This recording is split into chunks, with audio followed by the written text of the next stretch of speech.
And I could just tell you, Peter, as a veteran, as somebody who's been in combat, this war is horrific. And I think we've lost sight of that, of the literally thousands of people that are dying a day, families that are going without the next generation. And I find it kind of, frankly ridiculous. So many people in Washington that were just demanding, pounding the table for a ceasefire in Gaza are suddenly aghast that the president would demand one and both sides come to the table when it comes to Ukraine, a war that has been arguably far greater in scope and scale and far more dangerous in terms of global escalation to U.S. security. And I do have one for Caroline.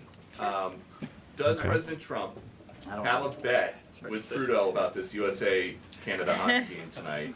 And when there is a big hockey game on, is the president watching for the goals or for the fights?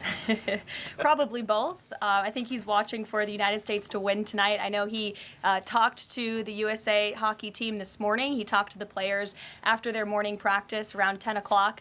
And I also spoke to some folks from that team after. They were jubilant over President Trump's comments to the team. I believe they're going to put out a video of that call. So he looks forward to watching the game tonight, and we look forward to the United States beating our soon-to-be 51st state, Canada. Bloomberg, go ahead. Jeez. Question for Mike Waltz. Can you give us a readout of Kellogg's meeting with Zelensky that just wrapped up? And in particular, Zelensky publicly rejected this deal about the rare earth minerals. Where does that stand? Well, we're going to continue to have, he needs to come back to the table, and we're going to continue to have discussions about where that deal is going. Again, we have an obligation to the taxpayer. I think this is an opportunity. The president thinks this is an opportunity for Ukraine going forward.